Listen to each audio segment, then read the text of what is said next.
सुप्रभात। हिंदी की कक्षा में आपका स्वागत है। आज का जो हमारा उप विषय है वो रहेगा पद परिचय।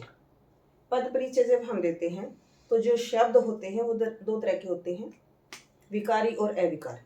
तो जो विकारी शब्द आते हैं उसमें क्या क्या बताएंगे और अविकारी में हम किस तरह से उसको एक्सप्लेन करेंगे, क्या क्या हम पद परिचय के लिए उसका कौन सी मतलब उसके भेद बताएंगे या क्या बताएंगे, इसके बारे में हम इस वीडियो में देखेंगे। शब्द का व्याकरण की दृष्टि से पूर्ण परिचय देना ही पद परिचय कहलाता है। हम जानते हैं कि जब शब्दों को वाक्य में प्रयोग करते हैं तो शब्द ही पद का रूप ले लेते हैं और शब्द का व्याकरण के अनुसार परिचय देना कि वो संज्ञा है, सर्वनाम है, अव्यय है, क्या है वो, तो उसको ही हम पद परिचय बोलते हैं। जब विकारी शब्द होते हैं, पद परिचय देते समय निम्नलिखित बिंदुओं पर विचार किया जाता है। जो विकारी शब्द हैं, संज्ञा, सर्वनाम, क्रिया और विशेषण, इनमें हम बताएंगे सबसे पहले संज्ञा अगर शब्द आता है तो भेद, लिंग, वचन, कारक, क्रिया अथवा अन्य शब्दों से भेद कि जो शब्द है अगर वो संज्ञा है तो कौन सी संज्ञा है, लिंग उसका कौन सा है, उसका वचन कौन सा है, वो कारक कौन सा है। नंबर 2 में देखेंगे सर्वनाम, भेद। इसमें भी ऐसे ही जैसे संज्ञा में बताया गया था उसके भेद बताएंगे, लिंग बताएंगे, वचन बताएंगे, कारक, क्रिया अथवा अन्य शब्दों से संबंध। तो संज्ञा और सर्वनाम का तो हम एक जैसे ही बताएंगे। अगला है क्रिया। जो क्रिया आती है तो अगर कोई क्रिया शब्द है तो पहले उसका भेद बताएंगे, सकर्मक है, अकर्मक है, पूर्वकालिक है, कौन सी क्रिया है वो हम बताएंगे। फिर उसका वचन बताएंगे। धातु, हम जानते हैं कि जो क्रिया का मूल रूप होता है उसे हम धातु कहते हैं, तो धातु कौन सी है और किस धातु से क्रिया बनी है।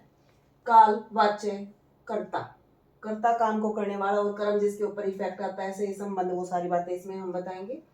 विशेषण होगा तो भेद, विशेषण के भेद कौन से हैं, कौन सा भेद उसका यहाँ है, लिंग कौन सा है, वचन कौन सा है और उसका विशेष्य। विशेष्य और विशेषण क्या होता है? विशेष्य वो शब्द होते हैं जिसकी विशेषता बताई जाती है और विशेषण वो होते हैं जिन शब्दों से किसी की कोई संज्ञा है या सर्वनाम है जिसकी विशेषता बताई जाती है।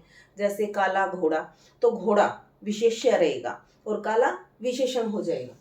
तो अविकारी शब्द जब आएंगे, क्रिया विशेषण, उसमें उसका भेद बताएंगे, जिस क्रिया की विशेषता बताई गई हो उसके बारे में निर्देश देंगे। बहुत ही कम बताना है कि उसका भेद कौन सा है और कौन सी क्रिया है वो बताएंगे। संबंध बोधक, संबंध बोधक में भी भेद, जिससे संबंध है उसका निर्देश कि इसके संबंध बोधक के जो भेद है उनमें से कौन सा भेद है और उसका संबंध क्या है। समुच्चय बोधक, समुच्चय बोधक का भी हम भेद दो होते हैं ना इसके, अन्वित शब्द कौन सा है और वाक्यांश या वाक्य किसके लिए इस समुच्चय बोधक का प्रयोग किया गया है। अगला और लास्ट है विस्मय आदि बोधक। तो विस्मय आदि के जो हमारे भेद होते हैं, भेद अथवा भाव, इसमें भाव प्रकट होते हैं। जैसे विस्मय, किसी चीज को देखकर हैरानी होती है, खुशी होती है, दुख होता है, घृणा आती है, भय लगता है। तो इस तरह के जो भाव होते हैं उनके बारे में हम बताएंगे और बताएंगे कि कौन सा भेद है। तो इन सारी चीजों को जानकर ही हम किसी पद का परिचय अच्छी तरह से दे सकते हैं। धन्यवाद।